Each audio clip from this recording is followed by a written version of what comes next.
Hey guys, it's Will. Welcome to another Vinyl Appreciation Society supplement. It's been months, I think, since we did one of these. So if you've never seen one before, basically we're just expanding upon one of the regular episodes that we do, getting more into depth on like some aspect of the record that we talked about.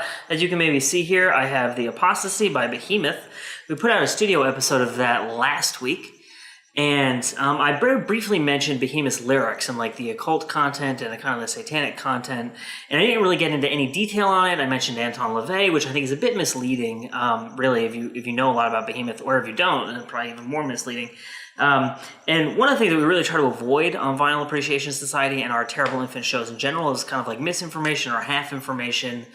And we're like getting, factual information wrong or incorrect and not really trying to fix it, or just kind of glossing that over and continuing to pump out content for its own sake. So I wanted to do a longer video to kind of correct the fact that I kind of offhandedly mentioned Anton LaVey. And it's not incorrect to mention that in the context of Satanism. It doesn't really relate to Behemoth and what they're about. And the lyrics and the philosophy of Behemoth is one of the things I really love about this band.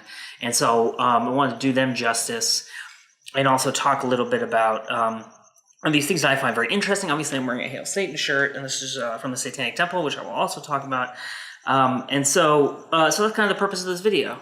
And as I've said before in these videos, the reason that the studio episodes are so short is that I try to avoid getting into too much detail, because I think when you get into the weeds like that is when you tend to say things that are wrong or half-truths or incorrect or misleading. And like I said, we really try to avoid that. So I did kind of like misstep a little bit in that video, and so we're here to correct that. I'm going to drink a little bit of this beer because I'm talking really quickly.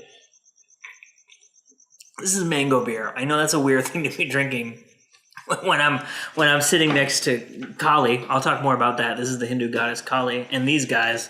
But it is very refreshing. It's been really hot in LA recently, so it's nice to have refreshing beer. So that I have a little cheat sheet here. Like I said, I really am trying to avoid telling you something that's not true. So I might be reading from my notes, but I would rather be caught reading from my notes than saying something that's not correct. So the first thing we really have to address is to give context to all of what I'm going to talk about, the notion of the occult and the notion of Satanism, both of which I think are often misconstrued in popular culture, especially like mainstream popular culture, where people don't really get into depth on this. So Satanism, as like an actual philosophy and an organized religion and a school of thought, is only as old as 1966, which is when Anton LaVey wrote the Satanic Bible, or published it, I think, and started the Church of Satan. And previous to that, you have these kind of myths of things like witchcraft and devil worship and I'm talking specifically about Judeo-Christian, like primarily European culture. And the Catholic Church essentially invented the notion of Satanism as a fear-mongering tactic, and witchcraft is much the same. And obviously we have the modern religion of Wicca, and we have modern religion of Satanism. We have organizations like the Satanic Temple, but this like kind of older notion of this like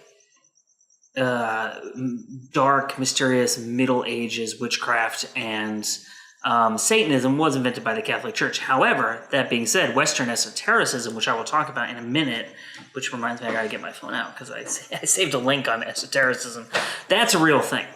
And that kind of ties into the Orthodox Church and other things like that. So I'll talk about that in a second. So that's kind of Satanism and the history of Satanism, which is very modern. Like I said, the occult is different because the occult essentially, as a broad generic definition, applies to anything that is not kind of like a scientific fact or widely believed theory or something that you can prove and that is tactile. So, for instance, organized religions are technically under the banner of the occult because they are beliefs in things beyond the physical, right? And I'm not trying to say that to insult people's belief system. Like, I was raised Catholic. I understand if you believe whatever you want to believe, but as per like a broad generic definition, religions do fall under the occult. But occult is usually used more specifically to mean kind of esoteric things and like things that are not a part of like codified organized religion, but are people kind of going into the wilds and trying to find their own belief system. So like, for instance, Aleister Crowley, who I'm going to talk about in a minute, is a major occultist. And Austin Osman Spare, who is also English. Aleister Crowley was English. Austin Osman Spare was also English. And Behemoth have a record called Zeus Kai Occultus, which is named after like a kind of philosophy belief system that Austin Osman Spare came up with. He was an artist, and he drew a lot of like occult symbolism and symbology, and believed in like ritual, almost like magic practice through art and creation. And I'm just going to cross some stuff off my list so I don't get lost here. But the Victorian era, especially, like the 1880s, 1890s, gave birth to a lot of modern occult systems. There was something called the Hermetic Order of the Golden Dawn, which Aleister Crowley joined when he was relatively young. And that was formed by these three British guys who were interested in studying, and again, I wrote this down, metaphysics, paranormal things, and I think kind of like the occult and stuff like that, and kind of like looking at alternatives to Christianity and ways of understanding spiritualism and things that were supernatural without giving or like following a pre-existing belief system that had a lot of rigid rules to it. And Aleister Crowley joined that organization, like I said, and that was heavily influential on him, and it helped him. He was also a member of another organization I wrote, Ordo Templi Orientis, which was a German organization that he became the British chapter head of, that was also an occult and kind of like esoteric organization. And these people in the Victorian era, and this is what, if you've seen the Sherlock Holmes film with Robert Downey Jr., that actually explores the notion of the occult in Victorian era, and how these people were exploring. There was like sex magic and ceremonial magic, and kind of trying to get in touch with demons or spirits or gods or other supernatural beings through ritual. And like Aleister Crowley would write these really long incantations, and then through like the ritual of reading these incantations, you would be able to communicate with these things. And you may have heard of Aleister Crowley actually through Led Zeppelin, because Jimmy Page was a huge fan of Aleister Crowley, and like he lived in his house at one point, his house in Scotland. He bought it. He bought a bunch of his books at auction and a bunch of his texts that were never published. And through that, he met Kenneth Anger, who was an experimental filmmaker. And Jimmy Page actually wrote like 25 minutes of music for a film called Lucifer Rising that was in part based on Aleister Crowley's work, and is a kind of like a cult satanic film. And that music was never put on the film because Jimmy Page and Kenneth Anger had a falling out. But Aleister Crowley was very much looked at as like this evil figure who was associated with Satanism but was not actually a Satanist. And that, in part, that's where like a lot of this confusion comes from, because people who practice the occult and go against Christianity are often labeled as satanic, as an easy way for Christianity to say they are evil, stay away from them. Aleister Crowley was into recreational drugs. He was openly bisexual. He was a proponent of individualist philosophy. He believed that every individual had value and that their life was worth something. And that ties into something else that I would like to mention, which is Luciferianism and Promethean beliefs, is what you call it. Prometheus was the Greek god who stole fire from the gods and gave it to humanity, which is a symbolic liberation of humanity from like the shackles of being tied to the gods for all of their knowledge and understanding of things. Like they were given light in the darkness as a metaphor. And Prometheus was what is the story? He was tied to a rock or something, and a bird came and ate his liver every day, or like he was subjected to some horrible torture for what he did. Lucifer, but there are people who are called Luciferians who believe that Lucifer is a symbolic liberator of human beings from the tyranny of a patriarchal system, which is embodied by the Christian God, and that they kind of follow this philosophical belief of self-empowerment and individualism, which ties into Aleister Crowley, obviously, and then the idea of we are nothing but what we are and how we exist, and the instincts that we come with through evolution and being animals and things like that, and that the only real sin is not living to the maximum of our potential and being controlled by these notions of you can't do this, you can't do this, which very often come from religion. So that's Luciferianism. And I mentioned the Church of Satan, which is Anton LaVey's organization, which is based in San Francisco, which ties into the hippie movement and all these kinds of things, and was about liberation from Christianity in the same way that Aleister Crowley and these other things were. And that brings us to the Satanic Temple, which was founded relatively recently. This is a postcard from the Satanic Temple. And the Satanic Temple was founded kind of on the principle that if other religions, especially evangelical Christianity, are constantly pushing for their beliefs to be made into law and get kind of preferential treatment from the government, and they don't pay taxes and all these other things, it's only fair that some organization should exist that espouses a philosophical and religious belief that is opposed to evangelical Christianity and fights for the same rights from the government, basically. So they're fighting for freedom of religion and equality of religion. So, for instance, when I think it was in Oklahoma, they put up the Ten Commandments outside of the state courthouse, which should, by the kind of the doctrine in the United States of the separation of church and state. That should be illegal. You shouldn't be going to a federal courthouse and think that you are being judged by a religious system that you may not subscribe to, right? So in opposition to that, the Satanic Temple commissioned a giant statue of Baphomet, who is the satanic goat figure, and petitioned to have that put alongside the Ten Commandments outside the courthouse. So I'm just going to read you really quickly. This postcard came with this shirt. This shirt is made by the Satanic Temple, and it kind of goes through their belief system. One should strive to act with compassion and empathy towards all creatures in accordance with reason. The struggle for justice is ongoing and necessary pursuit that should prevail over laws and institutions. One's body is inviolable, subject to one's own will alone. The freedoms of others should be respected, including the freedom to offend. To willfully and unjustly encroach upon the freedoms of another is to forego your own. Belief should conform to our best scientific understanding of the world. We should take care never to distort scientific facts to fit our beliefs. People are fallible. If we make a mistake, we should do our best to rectify it and resolve any harm that may have been caused. Every tenet is a guiding principle designed to inspire nobility in action and thought. The spirit of compassion, wisdom, and justice should always prevail over the written or spoken word. So this is really just a testament to rationality and being compassionate and being kind and not being an asshole, basically, and being open-minded and looking at something and trying to understand it in a compassionate way rather than trying to fit it into a pre-existing belief system, which if you subscribe to. And again, this is not to offend anyone, but to explain these beliefs. I mean, Catholicism and Judaism are both thousands and thousands of years old, right? So in the modern world, and this is true of Buddhism too, like I sometimes go to a Buddhist temple and the guy who is the sensei there, it's a Japanese Buddhist temple, he calls himself kind of like a sensei, he'll say stuff like, the Buddha would have said X, Y, and Z, but in the modern world and in our context of society, we may perhaps better understand that as, A, B, C. So this is really kind of about that, and of like acknowledging that belief systems, a lot of them are ancient, and that perhaps we should have more compassion towards what's going on in any given moment than strict adherence to this ancient system. So that is a pretty good, hopefully, that's just the backstory for talking about Behemoth and the apostasy. So the apostasy means renouncing a religion or a belief system, and kind of an implied further meaning is that you then take up the belief system of the opposition. So Nergal, who is the front man for Behemoth, and this is him here. So Poland, they're Polish. Poland is a very Catholic country, and they have anti-blasphemy laws, which Behemoth has gotten in trouble for. And he was raised Catholic, and I don't actually know. I'm always wary of putting words in the mouths of artists. But even accepting the fact that he was raised Catholic, and I don't know what kind of personal meaning this title has to him, and I don't want to put words in his mouth, but that they come from a Catholic country, and that the album is named after the notion of rejecting one belief system in favor of another, and that a lot of the lyrics revolve around satanic, occult, esoteric, anti-Christian beliefs.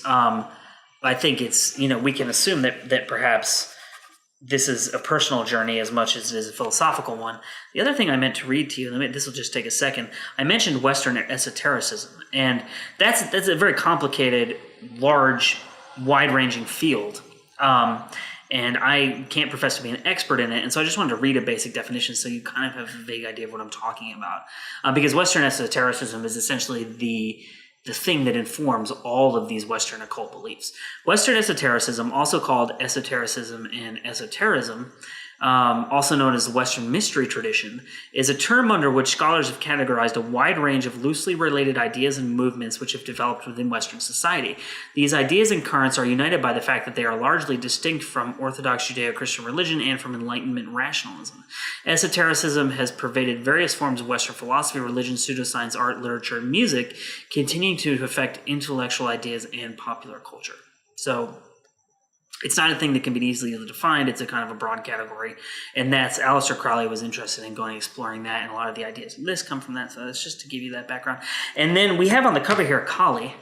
And Kali will come up again as we discuss the lyrics on this album. But Kali is a Hindu goddess of death, time, and doomsday, was also associated with sexuality and violence, but was also a mother figure and was thought to embody, I believe it's called Shakti.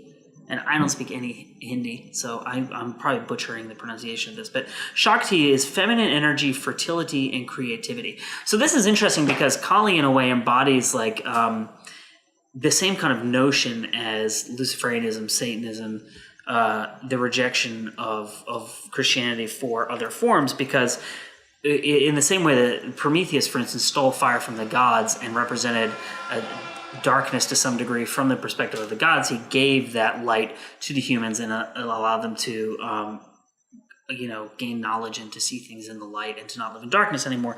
So Kali represents creativity and fertility and allowing people to explore these impulses and understand things and see the light in a metaphorical way. But it's also associated with death. Time, obviously, time is associated with death because you only have so much time on earth before you die, and sexuality and violence and stuff like that. So this kind of embodies this contradiction maybe not contradiction, but perhaps these juxtapositions that tie into these other things. So just all of this, it looks like we can cross all of this and we can start talking about the album. Cool. So the first track on the album is called Rome 64 CE. Is that correct? Yep, it was 64 Common Era. And that was the year in which Rome burned, basically. And we know about the stories of Emperor Nero, and he was supposedly playing his fiddle. And some people believe that he had a role in starting the fire. We don't know.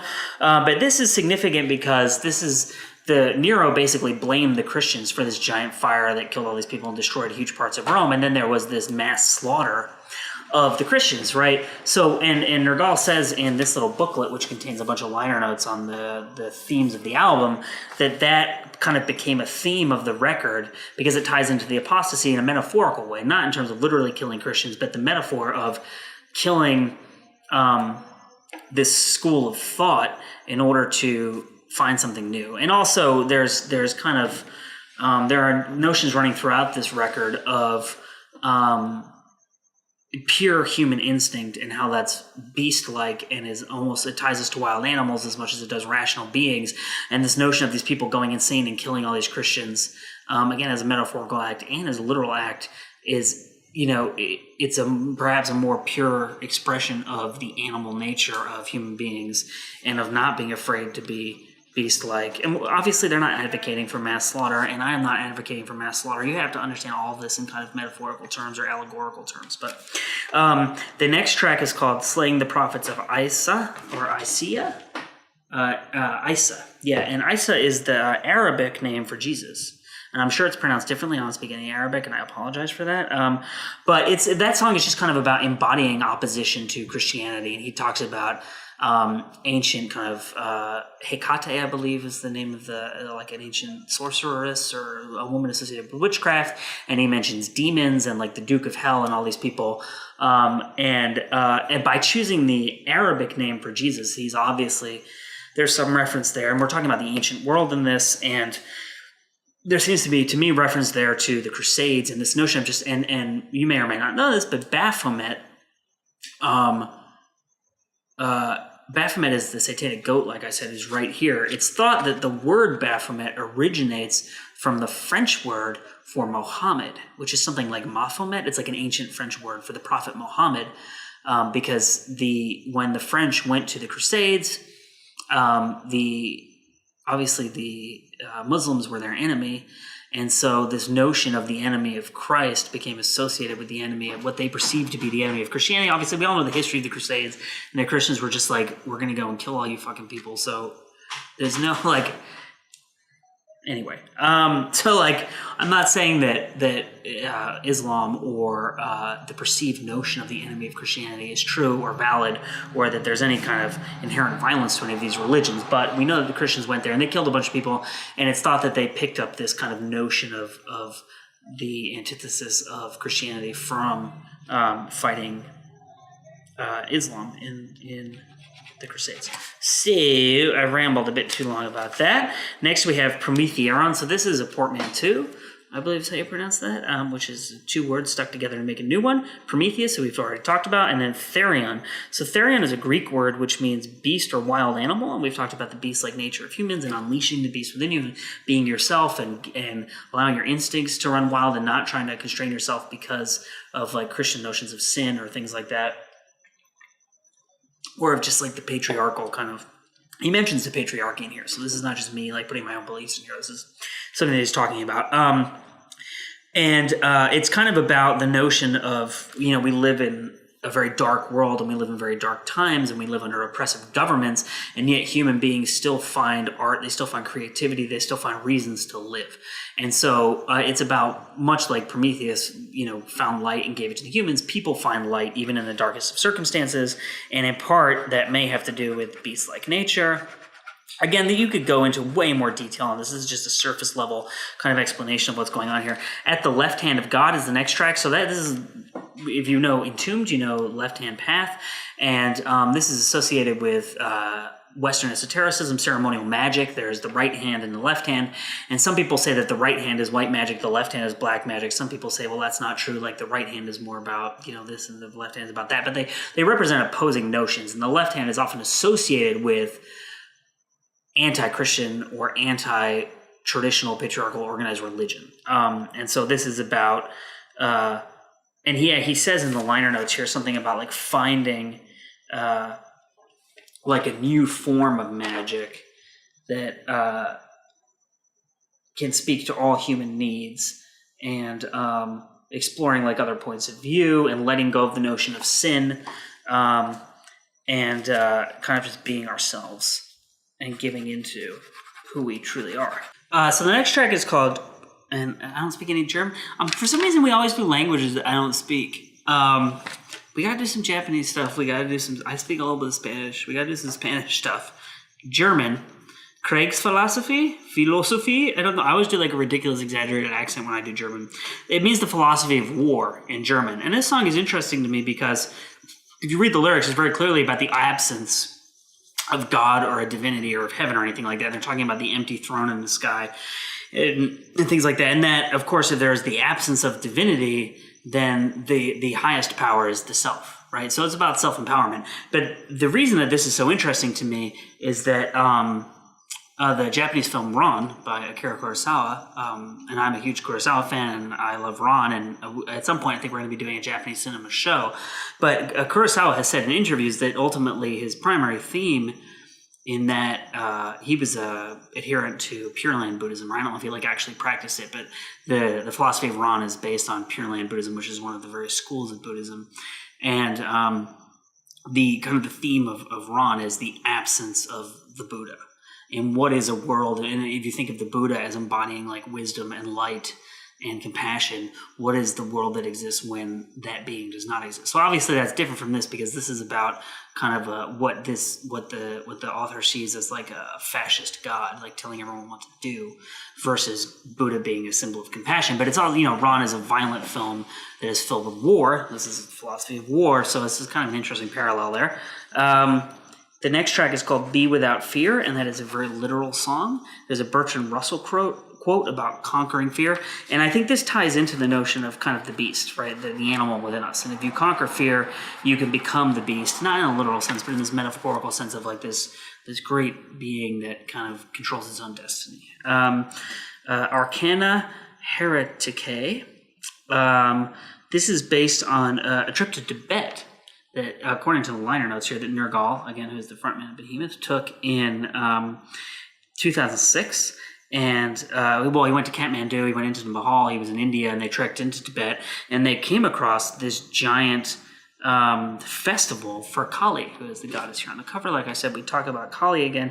And then he found these quotes that are kind of that are very interesting parallels between this kind of ancient Indian text about Kali and something from the Book of Law, which is a book that was co-authored by Aleister Crowley. And so it kind of ties these belief systems together of like this Western esotericism, British occult belief, and this ancient Indian belief. And there are themes on this album of not only, like, it's not necessarily about strictly rejecting Christianity and nothing else, but about finding other belief systems that make more sense given the nature of humankind. So after that we have Libertheme, which is interesting because it's the theme of liberation, right? It would be the obvious reading of that word, but also it sounds like libertine. And we know about the French libertines, and I think there were also English libertines, but the Marquis de Sade, I think, was a libertine. And this notion of giving into hedonism because you only have one life and you should live your life to the fullest. And be who you are and not be ashamed of your nature, and And obviously, you know, like when you talk about the Satanic Temple, they talk about compassion and that your liberty should not infringe upon the liberties of others. So that's a very interesting gray area that you can kind of get into with this philosophy of not how much freedom is too much freedom in terms of people doing whatever they want, but how much freedom is too much freedom in terms of you know, taking too many liberties such that you then impede the liberties of other people. And that's something we can talk about, you know, all day and all night in the United States. But I'll let the sleeping dogs lie there. Inner Sanctum. So this, there's not a lot in the liner notes about this, so I kind of just read through the lyrics. And it seems to me, and I may be wrong here, but my interpretation of this song is that the inner sanctum here is the being that is inside the body, trapped inside the body, and the body is trapped inside these systems of governance and religion that control it. And the song is kind of about you're ripping yourself out of these systems of constraint and allowing your inner sanctum to be your outer self. Sorry, I just got an email. We're almost done here. We're making our way through. We're having fun. I hope you're having fun. I'm having fun. I don't know if Mike's having fun. He's been holding the camera for a long time. I think we should probably just get a tripod at this point. Pazuzu. So if you've seen The Exorcist, or if you've read the book, Pazuzu is the demon that is possessing the girl, and it's also the... Have you seen The Exorcist? Is that the first shot? The shot of the demon? Oh, I can't remember. It's not too long. Yeah, but there is a shot of the demon in the movie. It's like in Mesopotamia or like somewhere. There's like a little title card that tells you where they are, and there's a shot of like the sun in the sky, and I think there's the demon. But the specific to the Behemoth song, because Pazuzu is another, like each one of these songs are about like these belief systems and these philosophies and these myths that you could talk about all day. So I'm gonna leave that, and you can go and Google Pazuzu, or maybe we'll put a link in there so you can read more about it. But Nergal says that song was written in a period of very violent catharsis and just getting out emotions and playing these really heavy riffs and aggressive songs.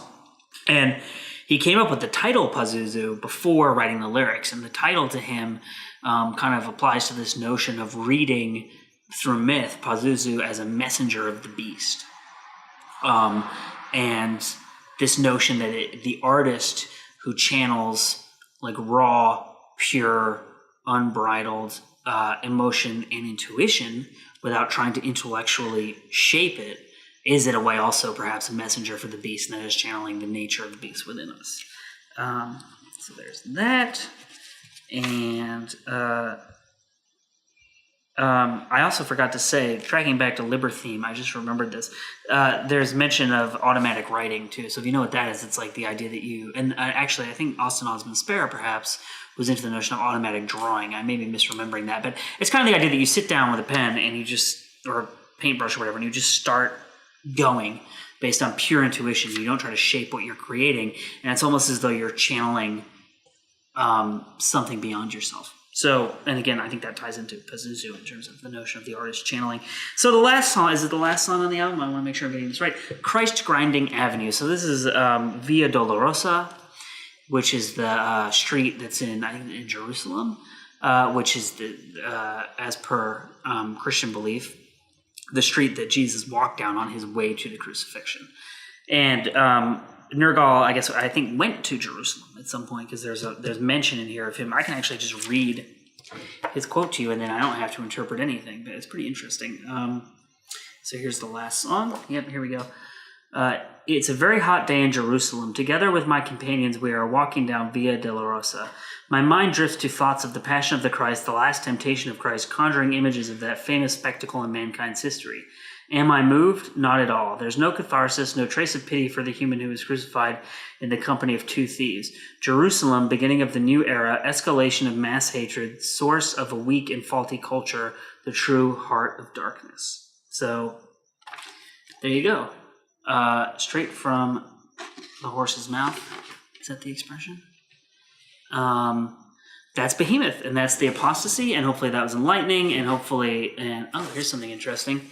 So this thing right here at the top of this flagpole is, I believe, the symbol of Thelema, which is an occult system of, it's a philosophy basically that Aleister Crowley came up with. And Behemoth also has an album called Dilemma, so obviously they're big Aleister Crowley, and there's an Aleister Crowley quote in this album somewhere.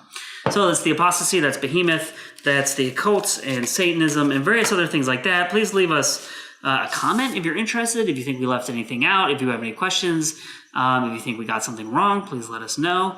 And we'll include links where you can read more about this stuff and listen to this record, buy this record, the usual. Thank you for watching. This has been very long. I apologize for that. This has been Vinyl Appreciation Society. I am Will. Until next time, we'll see you later.